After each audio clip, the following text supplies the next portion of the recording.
Hi everybody, welcome to TVSpy This Week. I'm Kevin Eck. Hey, Stephanie Siegel. Our top three this week, we're going to start with K-A-R-K, Kark. So much easier that way. And their spectacular Facebook Live numbers. Yes. We are really hot on this. Yeah, Mitch McCoy, one of their reporters, went out on Saturday and did two Facebook Live stories. In addition to his regular reporting, in the afternoon he did a tornado report. Facebook Live showed some pretty spectacular shots of the effects of a tornado. And then later that night he did a story on a police officer involved shooting, Facebook Live, and then he also, I think, did a live shot for the station. Here's what stood out to me. The length of these Facebook Lives. One of them was about 25 minutes long, which is remarkable.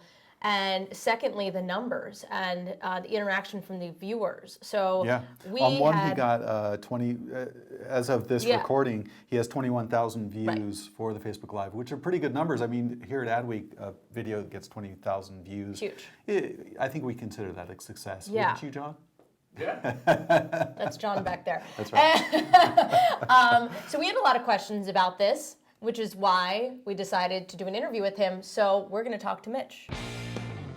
So my first question was to Kevin earlier, and then in our pre-interview was like, is there a strategy here on when to go live, when to break into programming, and when to use Facebook Live? But you're saying not really. It's kind of just a let's see what happens. When does it feel right? Is that what you guys go with? It's just feeling it out and knowing, if we aren't on the air for 2 hours, or we're an hour past our show right now, how can we reach people? And right now, one of the best ways to do that is Facebook Live.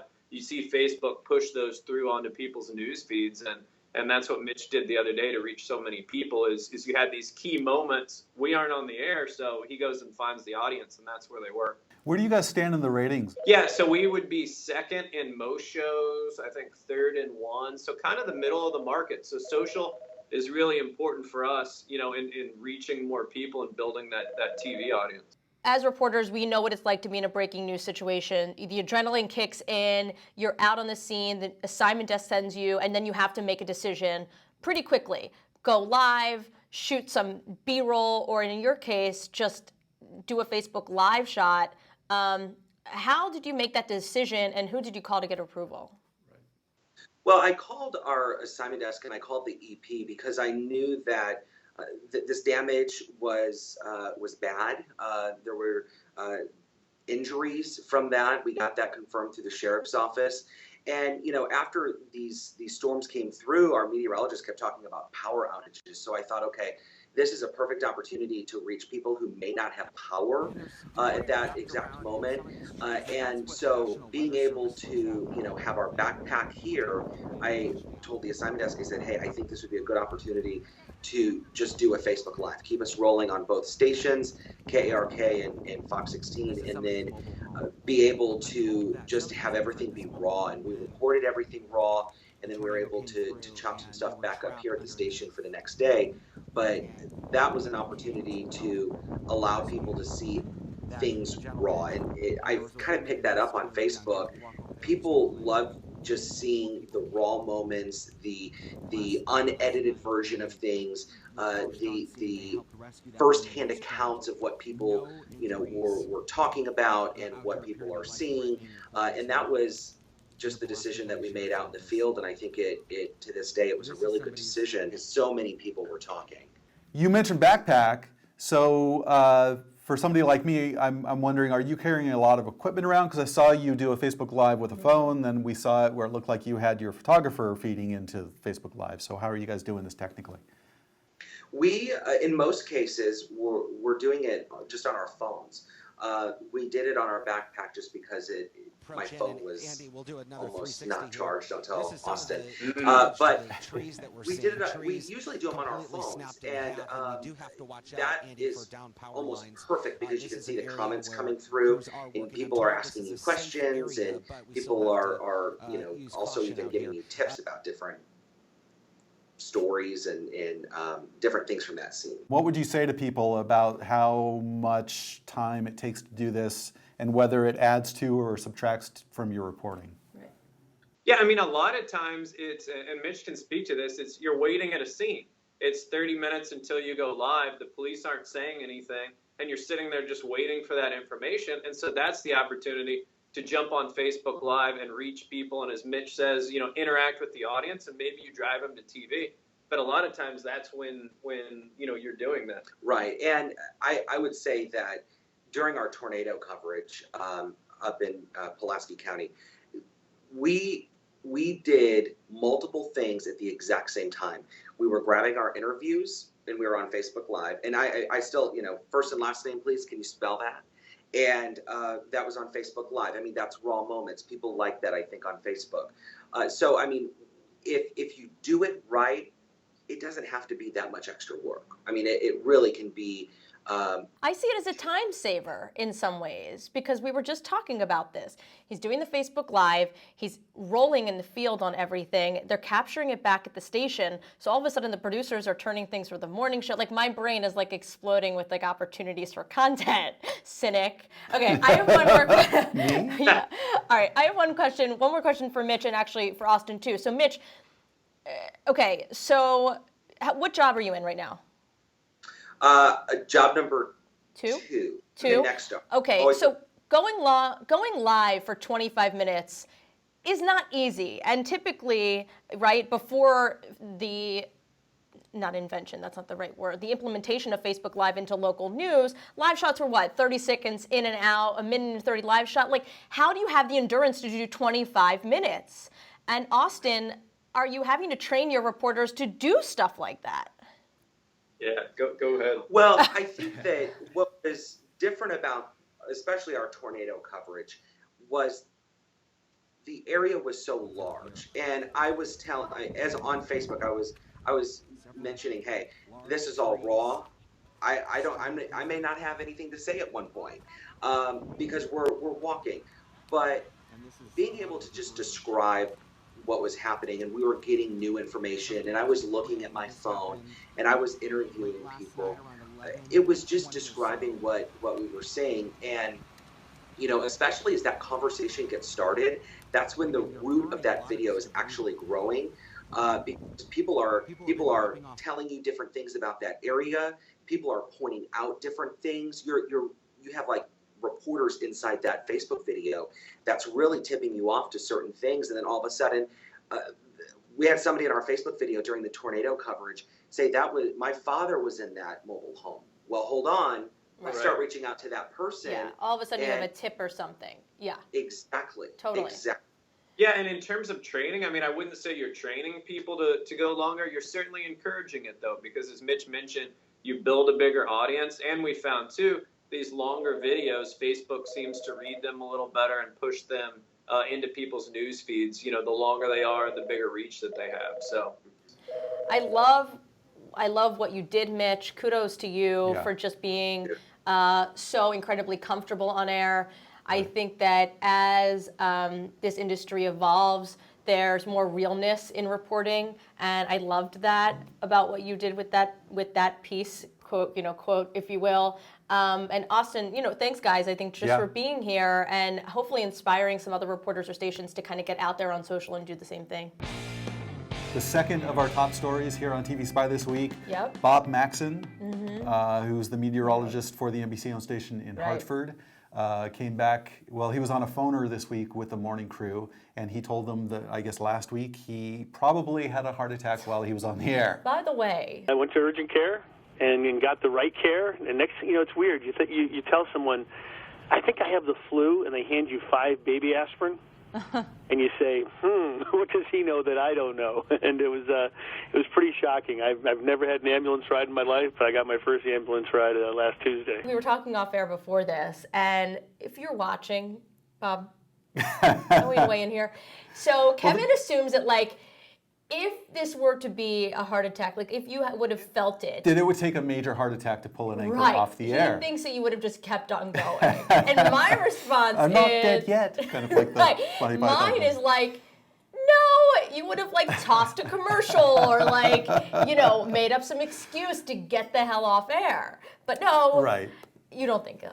Well, I think it depends. I think it depends on the severity of the heart attack. I think that, you're like athletes. You want to be on the playing field at all times. And being that I've been on air, and I've actually had weird things happen to me on air. I had a panic attack once, which was like so incredibly embarrassing. Wow. And there was nothing I could do about it, but it was just like a bad day, things had happened, a lot of pressure. Yeah. I pushed through, but viewers could see. And then my bosses could see. And then you had to have a whole discussion about that. So my advice to anybody who has like a mishap on air, especially if it's live, is just simply say, back to you, or cut to commercial, or give your producer some sort of cue, like wrap it up. Like, hey, I'm having trouble here. I'm really curious to know what he felt. All right, our number 3 story, Raycom is launching an investigative unit. It is. Raycom has 63 television stations in 42 markets in 20 states, according to their website. Good facts, good facts. Thank you very much. Yeah, right off the top of my computer screen. Yeah. This is big news because investigative units are making a comeback. I know when Valerie Staub took over the NBC-owned stations in the 2011s, one of the first things she did was to start putting investigative units back into the owned stations. A lot of other station groups have followed We suit. got Scripps back in, 2012. I have a friend, Katie LeGrone, she's in Tampa. Right. She heads up that unit, so they made a big push. Right. You mentioned Tegna, yeah, well, Tegna's new digital initiative, they have a big push to do investigative stories. Right. Some of those stories have an investigative undertone, which I like. So I think it's important for journalism, for journalists to go beyond the basic facts, right? I mean, you're constantly turning stories that just like skim the surface. I think with the implementation of digital and the ability for, station groups to create stories on Facebook that live on their website, et cetera, it's going to give reporters more of a chance to really dive in. Right. It lets local stations do what they do best, which is, hyper local stories that affect the people who watch the stations, and not just, like you said, skimming the surface of murders and accidents. This is going to be led by Lee Zurich. He's an investigative reporter at WDSU, the Fox affiliate in New Orleans. We talked to him about this new initiative, and you'll hear that later in the show. And that is our top 3. Movers. Yeah. So I have the first mover. Yeah. Thank you. In Market 6 in San Francisco, Oakland, San Jose. Bruno Cohen, the GM at KPIX, the CBS-owned station there, is retiring later this year. Yeah. It's a big deal just because that's a fairly large market, and that's a kind of a big hole to fill. And he's a personality there. People know him. Yes. Right. He's been there a long time. He's been GM there since 2012, but he actually worked there initially. I think he started in '79, and then he bounced around. Well, bounced around is kind of a bad word. He didn't really bounce around. He went to work as news director at WNBC in New York. Right, which happens. Yeah, he was a GM at WBBM in Chicago. He was also GM at KOVR in Sacramento. And you worked at this station. I did. I worked at KPIX for a short summer. I was a stage manager there for the morning. You must have been a ball of laughs. I was a ball of something. Yeah. I don't think laughs, Not laughs. was the word we're looking for. Kevin doesn't seem like a morning person. Are you? No, not really. Okay. Anywho, okay, so I have something. Great. I have some job news. We just launched a new job list that lives on our website. Nice. And we just got a lead yesterday for an opening at KATC in Lafayette, Louisiana. Yep, Yes. That's exactly right. And it's an MMJ position. We have all the details about the specifics directly from the news director. So you can email me, Stephanie@realmediagroup.com. And if you're interested, it's market 124, good beginner market. We can submit you. So email me. Nice.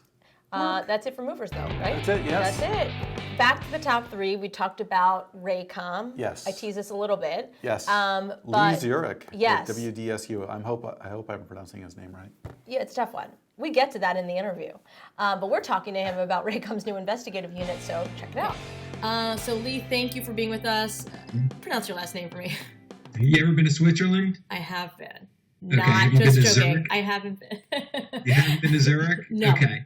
It's spelled differently, but pronounced the same. Okay. Well, thank you for being No here. problem. Kevin and I were going back and forth all morning over that. So first things first, really, I mean, congratulations, right? This is a really cool role to be in. You'll have a lot of freedom to tell really great stories, hopefully, to the masses, right? Yeah, I mean, we will. We have, 42 Raycom stations in 20 states that will air our stories. So we will, we hope to put together high impact, important stories, universal stories that, apply and appeal to multiple markets and viewers in all of our local markets across the Raycom footprint. Now that there's been sort of this resurgence over the past couple of years of investigative units, how heavily will this be focused on just broadcast quality stuff, meaning stuff on television, versus a digital component? Mm-hmm.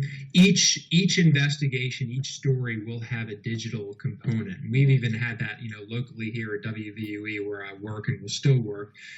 All of our investigative stories have that digital component, and we hope we will bring that to these broadcast stories and this national platform, and hopefully enhance what we do even more as well too. So, as most people know, you're based in New Orleans. You just told me before we started this call that you're going to be traveling, going where the story will go. Can viewers expect from Raycom stations to see stories from all across the nation, or will there be limitations to that? I mean, there's no limitations in what we can do or where we can go, as long as it, impacts our viewers at our stations. And so, I mean, if we need to go to DC, 5, 10, 15 times a year, we will. If we need to go to New York, if we need to go to, rural Alabama, wherever we need to go, we're going to go to tell these stories. Tell me why this is important, especially now. Yeah, I mean, I think it's not only, I'll say that I don't think it's not only not important now, it's important always. One of the most important things we can do in journalism, really, I think in broadcast journalism, as far as safety, whether it's a tornado or, a hurricane coming, that's probably number one if we can help keep viewers safe. But after that, I would argue that, maybe watchdog and investigative reporting is the second most important thing that we can do as journalists. And so I'm extremely fortunate to work for a company that, is making a commitment to doing this on a larger scale right now. Well, kudos to you. Kudos to Raycom. I think everybody at TVSpy, including myself, feels really passionate about this, and also just the ability to give people not only access to these sorts of stories on television, but also on their phones, mobile devices. And it's really inspiring to see the commitment to that watchdog journalism and, holding people credible. So thank you. And thank you. Good luck. And just one last thing, when can we expect some stories? That's a great question. We got to fill a couple of openings right now. Okay. We're looking for an executive producer and a producer and likely an associate producer. So we'll fill those. And I have a list of ideas that I had that we can start looking into. So I would think later this year, you'll start seeing some of our work, hopefully. All right. Well, get busy. I'm going to go back to work right now. I promise. Okay. God. No. All right. Thank you so much, Lee. And thank you. Good talking to you. Congratulations. So that's it for this week's show. That's all, folks. That's all we got. Yeah. We encourage you to leave comments on our Facebook page or on the TVSpy blog. We like that. We like when you talk to us. And we will leave you with this. Real Media Group hosted their Ask a Reporter series this week with CBS North Carolina reporter Kelly Kennedy. Nice. And here are some tips. See ya. You can never get enough feedback, right? I mean, like, you're literally saying, well, I think they like my writing, because you'd never really know, Yeah, no, I mean, you don't. I think I noticed my stories pretty much got totally rewritten when I started. And that was kind of coming out of college, and so I felt like, I mean, I hadn't had experience, but I felt like I am fresh out of learning, like, the right way of doing this, and then they changed everything. So it was definitely a learning curve of how does this place want me to write. Yeah, I mean, it's just kind of like sometimes I'll write it, and then it'll be too long, and I'll just have to kind of go through, look through stuff, see how I can either say it in a shorter way or cut down a sound bite. Sometimes I fall too in love with sound bites, and I need to just, like, make them shorter.